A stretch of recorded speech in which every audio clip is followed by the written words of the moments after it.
Hi, my name is Lexi, and I will be doing my persuasive speech essay today. Alright, let's get started. So, many people claim that skin color doesn't matter and that we are all the same on the inside. While the latter may be true, I ask those listening in this moment in time to consider the first claim. Does skin color really not matter at all? This statement is what a perfect world resembles, but I just don't think America is that. In this country, even in 2020, there is segregation, discrimination, lynching, racism, and disproportionate opportunities based on race and skin color.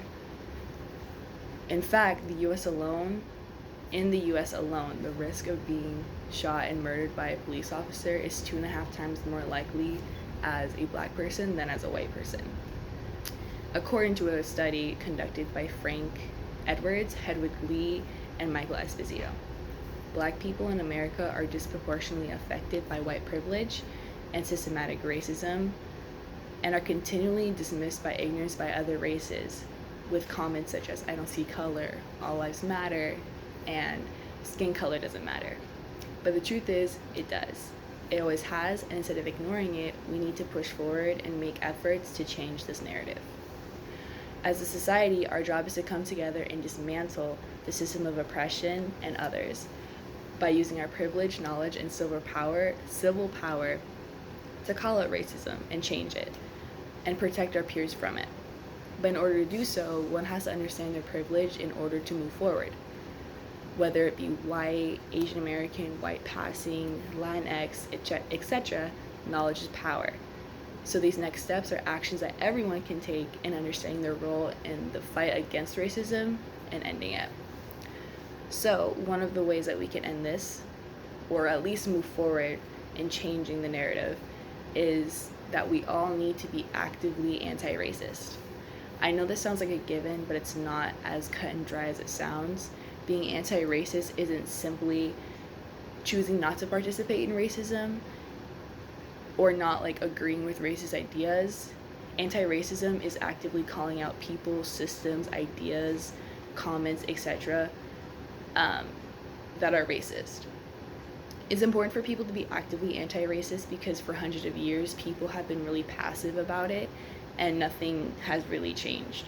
So it's time that we actively try and change racism and these institutions and internalize racism for what it is. So seeing things like "I'm not racist" or "I'm not like that" are ways that people try and relinquish social responsibility, which is good, but has proved to not be enough. So according to the National Museum of African American History and Culture, being anti-racist is something different for white people than it is for people of color. For white people, being anti-racist evolves with their racial identity and development. They must acknowledge and understand their privilege, work to change internalized racism, and interrupt racism when they see it.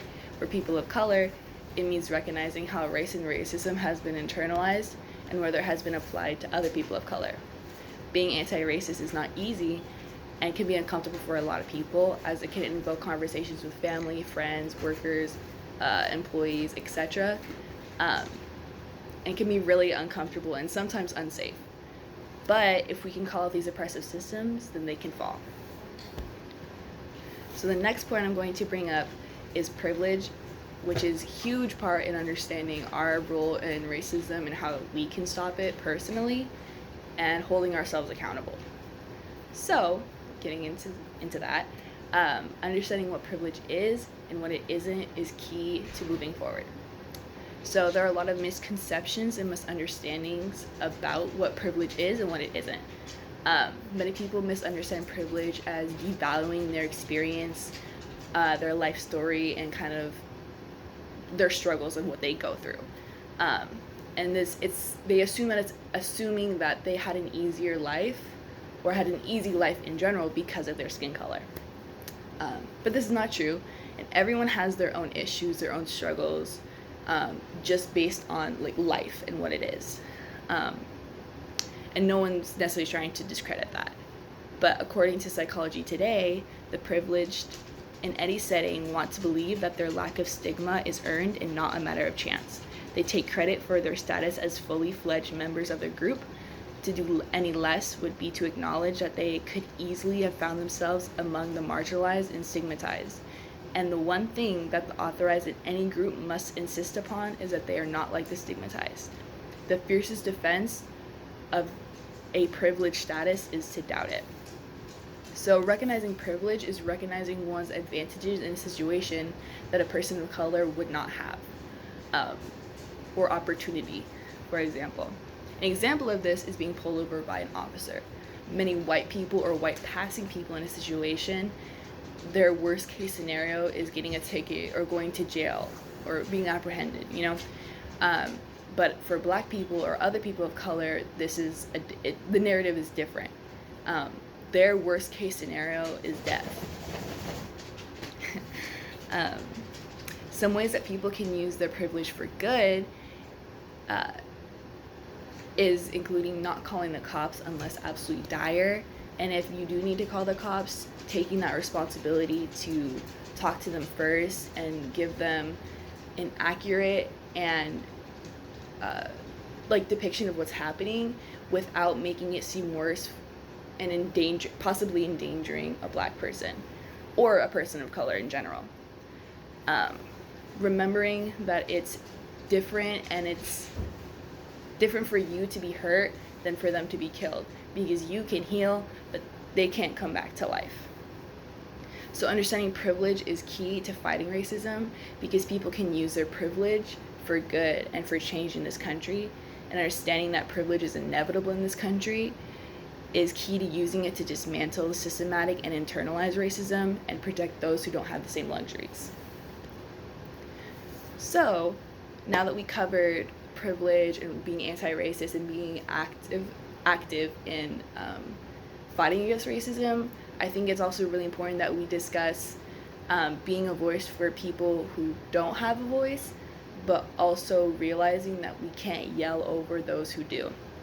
So what I mean by that are something that many people fail to realize is that our job as privileged people isn't to play hero or white knight.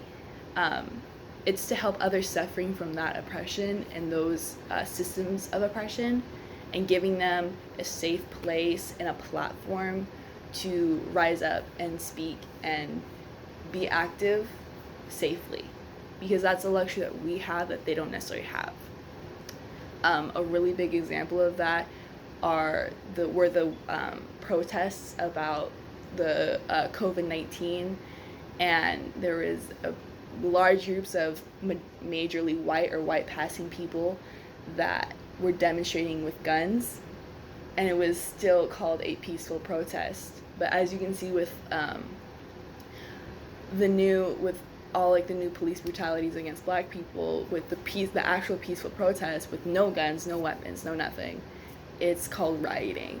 So that's one of the big differences between the two groups and internalized racism that we have in society today.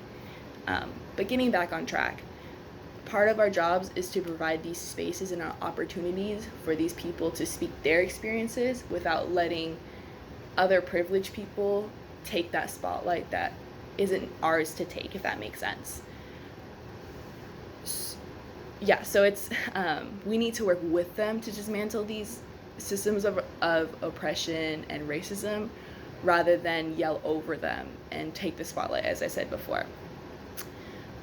Although I think it's important to realize that although it's our fight, it's not our struggle, and it's our responsibility, but it's not our life. So being conscious and aware of our activism in this country and with the fight against racism is key to coming together and working with people rather than working against them. So, in conclusion, understanding our role in society and our role in systematic and institutionalized racism is important into invoking change. If you have friends, family, neighbors, peers, etc., it's important to know that this fight includes you too. I just want to say that the beauty in being anti-racist is that you don't have to pretend to be free of racism in order to be anti-racist. Being anti-racist is the commitment to fight racism whenever you see it, even if it's within yourself, and that's the only way that we can move forward. Yeah. Thank you for listening.